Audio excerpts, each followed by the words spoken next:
Deported to Pakistan. Does death await Ahmadis? Here is the report of Deutsche. Please subscribe, share, like and comment our channel for daily latest video. Many Ahmadi Muslims are threatened with deportation from Germany. But other countries have recognized the need for the protection of a minority often persecuted in Pakistan. The Ahmad family lives in uncertainty. They have no German residency permit. The father, a qualified engineer, is not allowed to work in Germany. They live in a refugee shelter, but they can expect a deportation order any day. They have recently learned that the next collective deportation to Pakistan will take place on March 17, and they are afraid they will be on that flight. In Pakistan, they say, their lives would be in danger. The Ahmad family are members of the Ahmadiyya Muslim religious community, a movement that originated in British India in the 19th century. The adherents of the movement, referred to as Ahmadis, follow the Islamic scriptures. But they also believe their movement's founder, Mirza Ghulam Ahmad, was a messiah. Many Muslims, therefore, regard the Ahmadiyya teachings as heresy. The exclusion of Ahmadis is even enshrined in the Constitution of Pakistan, explained Muhammad Suleiman Malik, spokesman for the Ahmadi community in the German states of Thuringia and Saxony. Ahmadis have been forbidden to call themselves Muslims in Pakistan since 1974. They are also not allowed to call their houses of prayer, mosques, and the adhan, or call to prayer, is forbidden. In a country with some of the strictest blasphemy laws in the world, an Arabic word, salam greeting by Ahmadis could result in the death penalty. As non-Muslims, Ahmadis are second-class citizens. Ahmad and his wife Saha Kulsum have also experienced severe hostility. Kulsum says she had to change schools and has been called a kafir, an infidel. She did not finish her education. When her cousin was murdered, the entire family had to flee their home village of Khurianwala. After she married Ahmad and the couple had children, they decided to go to Germany to give their daughters a better future. According to Amnesty International, Pakistani authorities have long downplayed violence against Ahmadis, even supporting it in some cases. The United Nations Refugee Agency, UNHCR, says Ahmadis in Pakistan represent a persecuted minority and should be entitled to protection. For this reason, Ahmadis in the UK, the US, and the Netherlands have not been deported for a long time. This is not the case in Germany.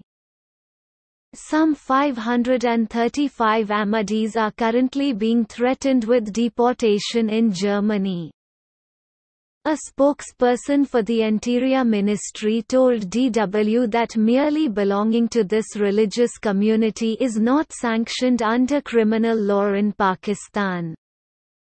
This is why cases are examined individually on the basis of the individual circumstances.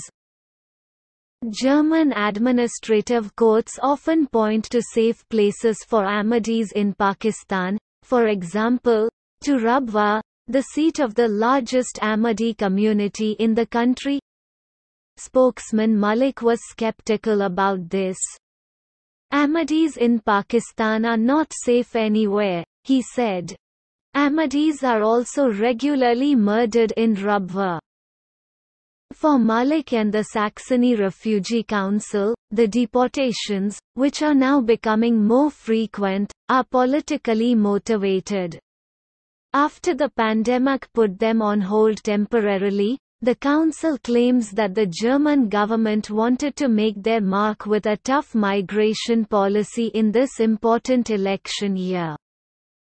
I think there is a lack of knowledge or political will. This, unfortunately, comes at the detriment of the persecuted people who live here and are now being deported in droves, Malik said, shaking his head. It's a matter of life and death for these people, he added. The Ahmad family is not optimistic about their prospects. Germans live in freedom, they may not understand, but when you come here from Pakistan and leave everything behind, you carry a pain with you, said Saha Kulsoon, the mother, struggling through tears. It's not easy to leave a country and leave everything behind. And now that we're here, we're told we can't stay here. But where can we go? Her husband fears there will be repercussions if they return, as happened to his uncle who returned from the UK in 2005. A rumor circulated in the village that he, an Ahmadi, was a foreign spy. He was lynched by a mob. The family has long since exhausted all legal possibilities. A petition by Malik to the state of Saxony was also rejected. They can only wait for the deportation notice. The walk in the wind is one last moment of normality. Let's see the statistics of world regarding asylum seeker. Which country is the most generous refugee responses in the world? Australian political leaders regularly claim that Australia has one of the most generous refugee responses in the world. But what do UNHCR's official statistics for 2018 tell us? The largest numbers of refugees are from Syria, 6.65 million, Afghanistan, 2.68 million, South Sudan, 2.29 million, Myanmar, 1.15 million, and Somalia, 950,000. In 2018, the largest increases in refugee populations were from Syria, 343,850, Democratic Republic of Congo, 99,500, Afghanistan, 57,230, Central African Republic, 45,350, and Nigeria, 37,850. The number of people seeking asylum globally grew by 412,400, with much of this increase resulting from the crisis in Venezuela. In just 12 months, the number of Venezuelans seeking asylum grew by 316,250 to 464,230.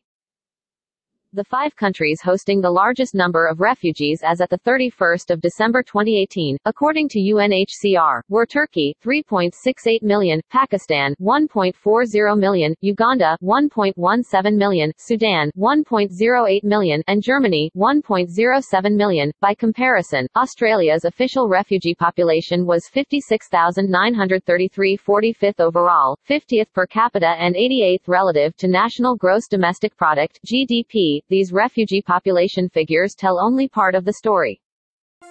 Please subscribe, like, share, and do not forget to comment in our comments section. Your comments are very much valuable for us. Please press the bell icon to get all the latest videos.